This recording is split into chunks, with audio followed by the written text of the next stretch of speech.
Soyons attentifs. Le Seigneur dit, la lampe du corps, c'est l'œil. Si donc ton œil est saint, ton corps tout entier sera dans la lumière.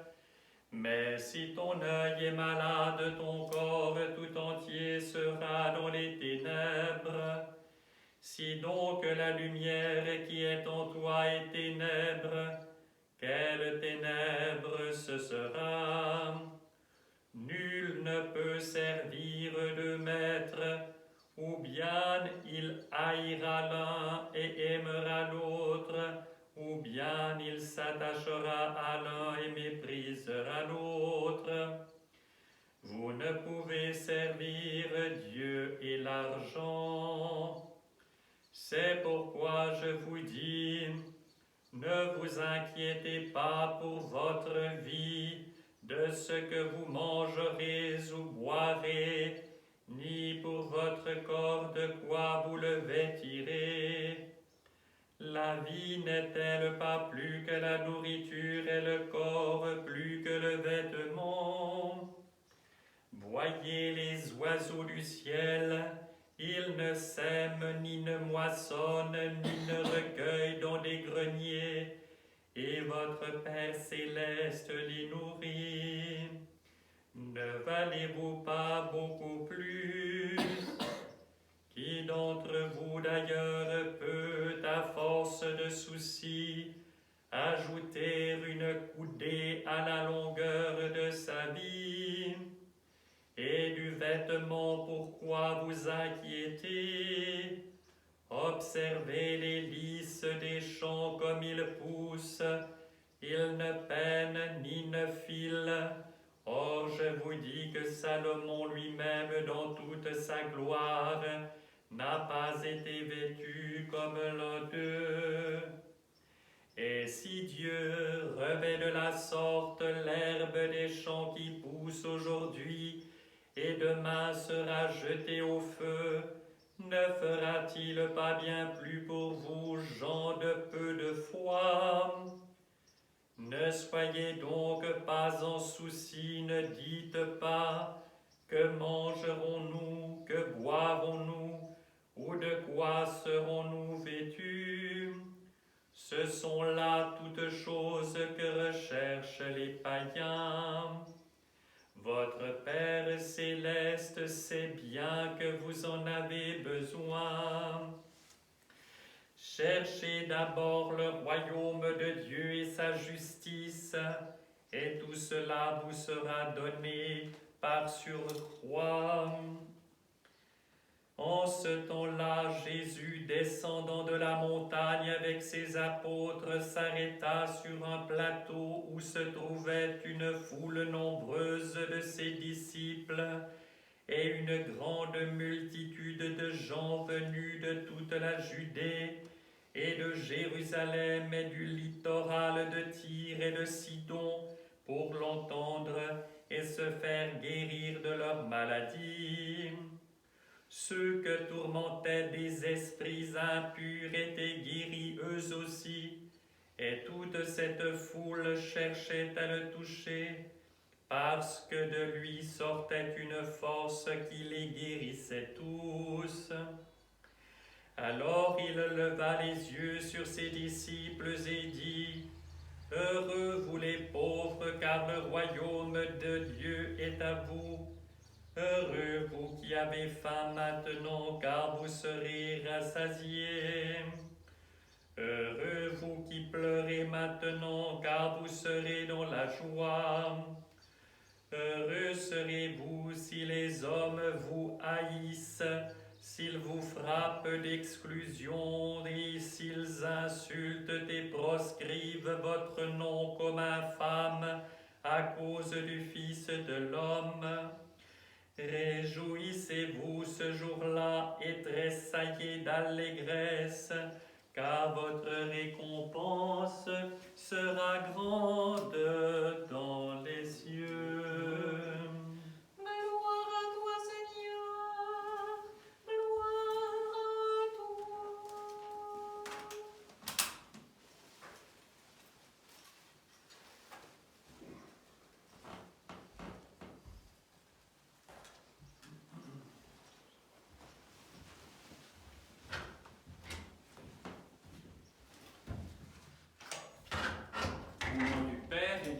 Fils et du Saint-Esprit, ainsi soit-il. Chers frères et sœurs, demain nous fêterons la grande fête de Saint-Pierre et Paul. Nous voilà donc arrivés au terme de cette période de préparation spirituelle qui nous rappelle celle que les apôtres ont respectée pour se préparer à leur mission. Nous commémorons aujourd'hui beaucoup de saints ou d'événements magnifiques, merveilleux, l'icône de la Mère de Dieu aux trois mains, entre autres. Et en particulier aujourd'hui, nous avons mis l'accent sur la commémoration de nos vénérables pères Serge et Germain de Valaam. Et je pense que c'est très important de se souvenir d'eux et de véritablement avoir leur présence dans notre cœur pour nous aider à mener le combat spirituel qui est le nôtre. Ces saints extraordinaires se sont établis sur cette île de Valaam, sur le lac Ladoga. Et lorsque nous réfléchissons à cela, ou nous entendons parler du lac Ladoga, il ne faut pas avoir un lac qui ressemblerait au lac de Neuchâtel ou le lac Léman, qui pourtant sont déjà de grands lacs. Mais c'est véritablement une mer intérieure, et qui est située véritablement dans le Grand Nord.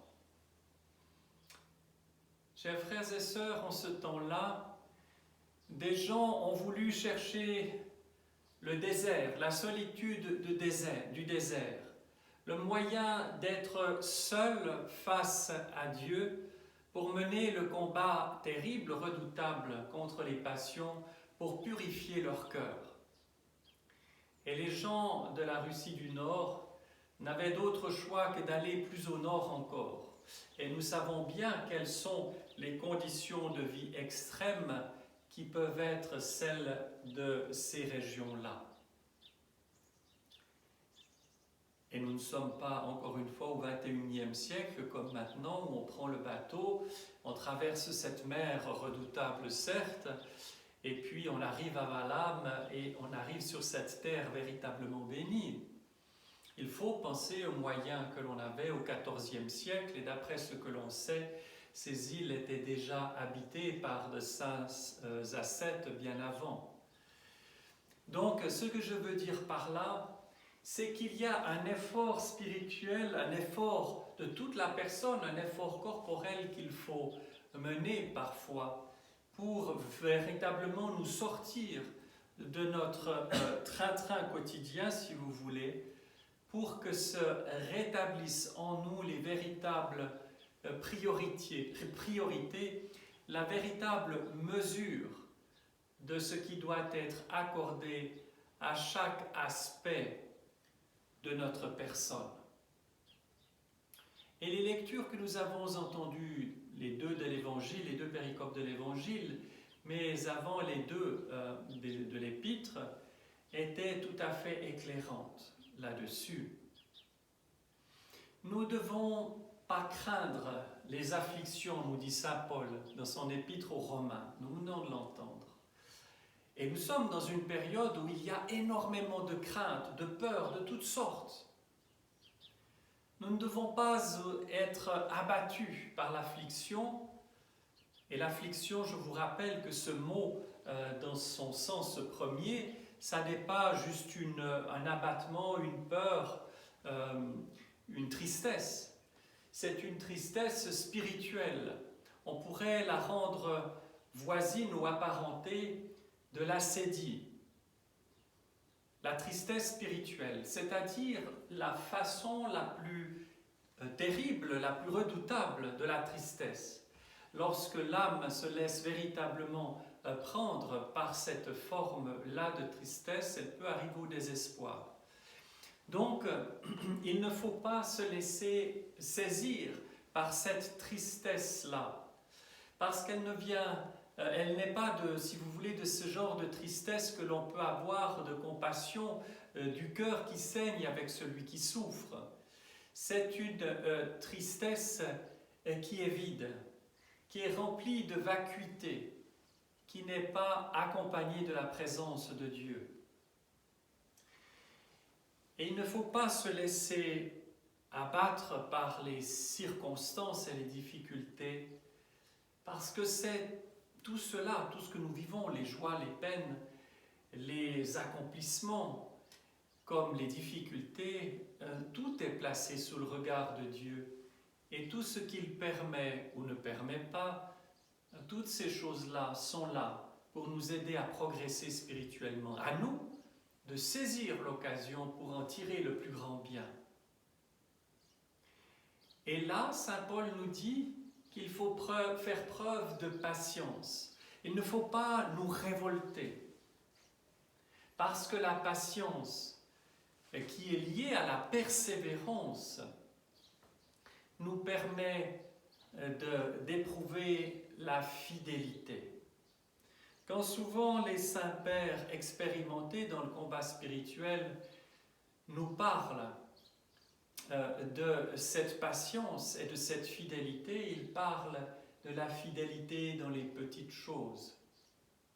Ça signifie que dans la plupart des situations, dans le zèle qui peut être celui de notre foi, nous voulons accomplir des choses extraordinaires.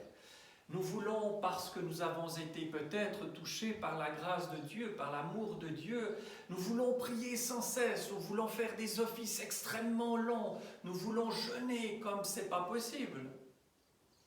Et ce qui se passe immanquablement, c'est que nous ne sommes pas capables de tenir la longueur et qu'au bout de très peu de temps, tout s'évanouit. Être fidèle dans les petites choses. Et cette fidélité dans les petites choses permet la fidélité dans les plus grandes. C'est un exercice. C'est comme si dans notre naïveté peut-être, notre présomption parfois, nous n'étions pas autre chose que des enfants peu expérimentés.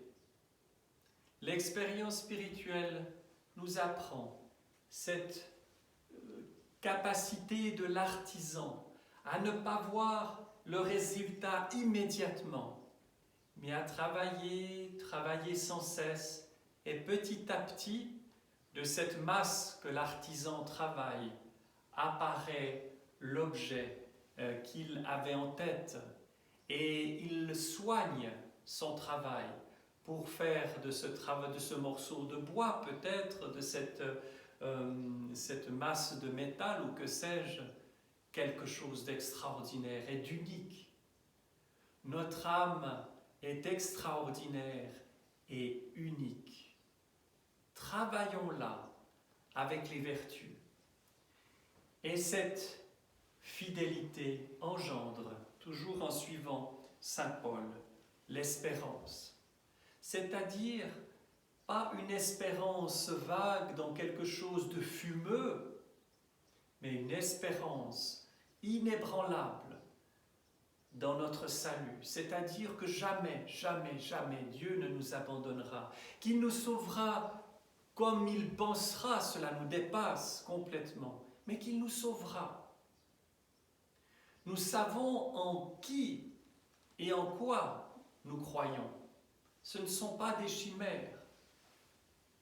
La passion du Christ, sa mort, sa descente aux enfers et sa résurrection, comme son ascension et sa cession à la droite du Père, ne sont pas des élucubrations humaines. C'est une réalité vraie. Il y a eu des milliers de témoins de la résurrection. Les actes des apôtres sont très factuels.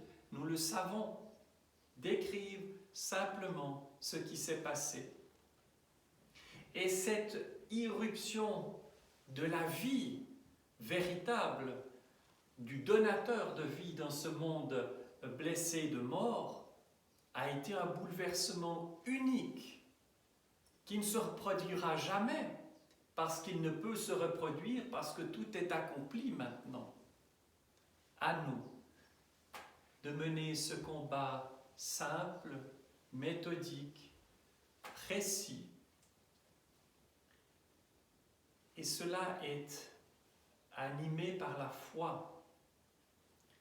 Mais la foi, comme l'espérance, comme la fidélité, comme toutes ces vertus de patience, de mansuétude, etc., si elles ne sont pas animées par l'amour, la véritable charité, c'est-à-dire l'expérience et le désir ardent de l'amour céleste, de l'amour véritable de Dieu, eh bien, peut conduire à toutes sortes d'aberrations. Nos contemporains sont extrêmement assidus dans certaines choses. Ils font preuve de fidélité, d'abnégation. Mais en quoi mettent-ils leur espérance? Ils adorent quoi? Les païens sont capables de cela, parfois même mieux que nous. Mais est-ce que cela est véritablement solide, fort, ou est-ce que nous adorons des idoles et en définitive la mort, ou est-ce que nous adorons la vie du Dieu, le Dieu Tout-Puissant?